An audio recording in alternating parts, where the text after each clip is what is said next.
ইউক্রেনে কোনো যুদ্ধবিরতি ঠিকঠাক কার্যকর হচ্ছে না। কৃষ্ণসাগর এমনকি সবশেষ ইস্টার সানডের যুদ্ধবিরতিও কাজে আসেনি। বিশ্লেষকরা বলছেন রাশিয়া কোনো শান্তি চুক্তি মানবে এমন ধারণা বাস্তবসম্মত নয়।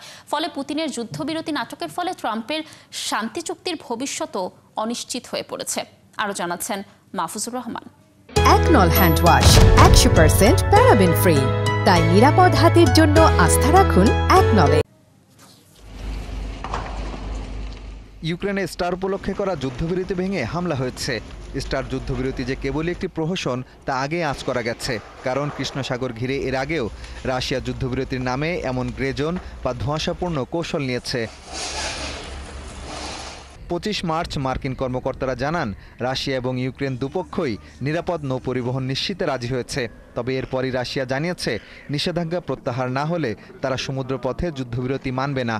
ইউক্রেনও চায় রুশ নৌবাহিনী যেন সাগরের পশ্চিমাংশে না আসে। এই টানাপোড়েন স্পষ্ট করে দেয় এখানে আসলে কোনো চুক্তিই নেই। এর আগে 2022 সালের জুলাইয়ে একটি আন্তর্জাতিক চুক্তির আওতায় ইউক্রেন আবারও শস্য রপ্তানি শুরু করে, যা ওডেসা, চর্নোমর্স্ক সহ 3টি বন্দরে কার্যকর ছিল। 2023 সালে রাশিয়া সেই চুক্তি বাতিল করলে ইউক্রেন নতুন একটি নৌপথ চালু করে। দেশটির ছোট নৌবাহিনী এবং পশ্চিমা ক্ষেপণাস্ত্রের সাহায্যে রুশ নৌবহরকে কৃষ্ণসাগরের পশ্চিমাংশ থেকে হটিয়ে দেয়। এর ফলে দুপক্ষের বড় নৌযান সমুদ্রে নামতে সাহস পাচ্ছে না। নৌ চলাচল কার্যত বন্ধ, যদিও জাহাজের ট্রান্সপন্ডার বন্ধ রাখায় তা বোঝা যাচ্ছে না। নিরাপত্তার কারণে তথ্য গোপন থাকলেও এখনও অনেক মালবাহী জাহাজ চলাচল করছে। এদিকে খার্কিভ হয়ে উঠেছে পুতিনের যুদ্ধবিরতির কৌশলগত ফাঁদ, যেখানে স্থায়ী শান্তির কোনো লক্ষণ দেখা যাচ্ছে না, কারণ প্রতিদিনই কমবেশি সেখানে হামলা অব্যাহত রেখেছে রাশিয়া।